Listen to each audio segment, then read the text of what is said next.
What's up? It's Dr. Taylor. So yesterday I saw three people in my office with POTS, and they were all, relatively new, so they're still experiencing, a lot of symptoms. But three in a day is quite a bit. A lot of people never even heard of POTS. So I just want to say today, like, what are some things that are on my radar just right off the bat with POTS? With every POTS patient, what are some things that are just on my radar? Now, of course, our goal is to elucidate some of these mechanisms and then target them or see them on labs or things like that. But here are some of the things that are on my radar for everybody with POTS.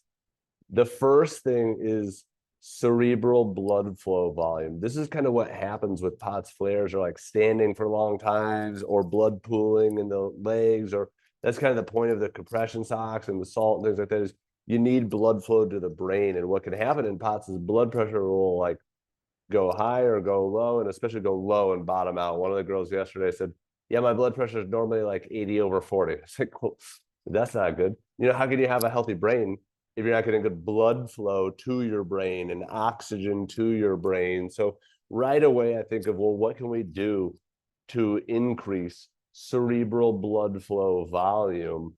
And there are supplements and nutraceuticals for that, or other things. Blood pressure, like I said, is on my radar. Syncope or lightheadedness is basically a part of every POTS patient. So just asking about that and monitoring that and saying, well, what can we do?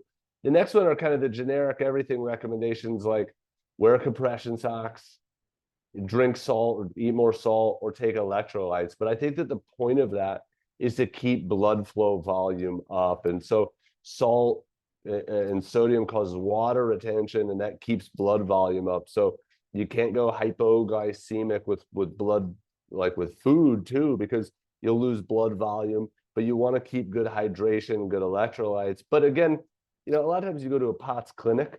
Like, one of these ladies has been to Cedars-Sinai, and she's like, all they told me is like increase my salt.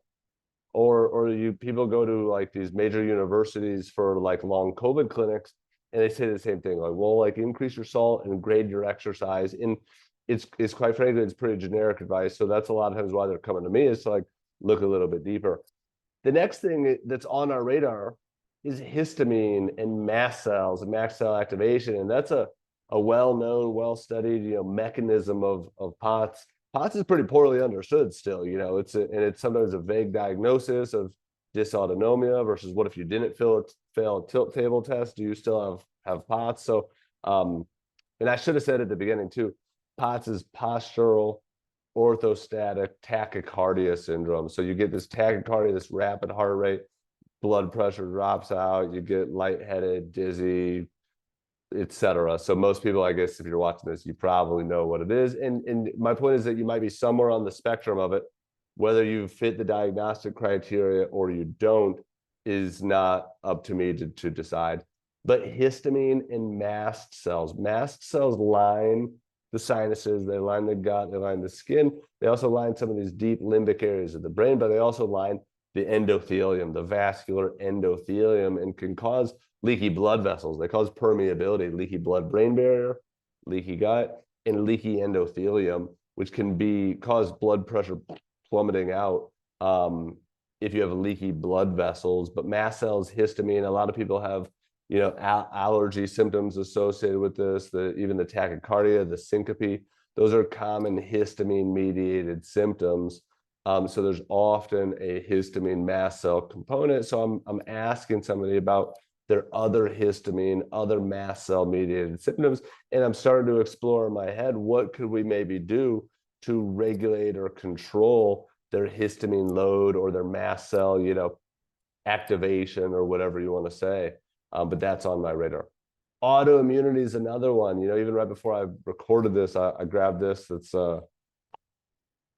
just a paper. I guess you can't see it. I'll close this out. But it just says autoimmune and postural orthostatic tachycardia syndrome, and it's from so I've read this before, but one of my people yesterday had been to this guy's clinic, and they didn't really offer much help, or she didn't get much help out of it.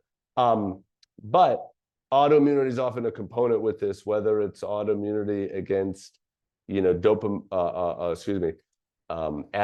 receptors. So that's hyperadrenergic POTS. A lot of people are put on beta blockers, which is blocking beta adrenergic receptors, adrenaline receptors, epinephrine, norepinephrine, or it's autoimmunity against acetylcholine receptors, which can help calm the nervous system. But just again, with autoimmunity being my real specialty and my focus on my podcast and things like that, just considering there's might be an autoimmune component, it's a lot of the testing for this is not commercially available. So it's really hard to confirm, like, is this autoimmune POTS or is it not? And I think that the general consensus is that POTS has an autoimmune component to it. But it's also one of the reasons why POTS is tricky is because it's a neuro, immuno, cardio, even pulmonary kind of, can be pulmonary, it can be included, but it's like multiple systems. So that gets crazy, with the cardiac things, you usually get sent to a cardiologist, but there's often an autoimmune component. There's often these other things that just might be involved, and a lot of it's neuro, because even the nervous system regulates blood vessels constricting and dilating, so it's all neuro. And that's the next one too, is we get this adrenaline, epinephrine, norepinephrine, or this hyperadrenergic POTS, or this adrenaline with the tachycardia. Obviously if the heart rate's going like 120 or 150, it's like you got some adrenaline. So that's a common piece of this. And people are often stuck in what's called sympathetic dominance. So again, I'm starting to think about what can we do to improve cerebral blood flow volume? Check. What can we do to balance blood pressure? Which, I don't know, might be more of a question mark, but even things like everything below here, I guess. Are we doing all these things, the basics? But maybe this is just like, are we monitoring it? This is like, what can we do to calm down histamine, mast cells, heal the gut, take mast cell stabilizing, compounds? What can we do to dampen autoimmunity? What can we do to balance the nervous system, whether it's deep breathing, meditation, or vagus nerve stimulation? Is probably my ultimate favorite thing. But anything that shifts your body out of fight or flight and shifts your body into rest and digest. And then the last thing is, with everybody with POTS, I'm concerned about toxins, and mycotoxins from mold are almost always on my radar.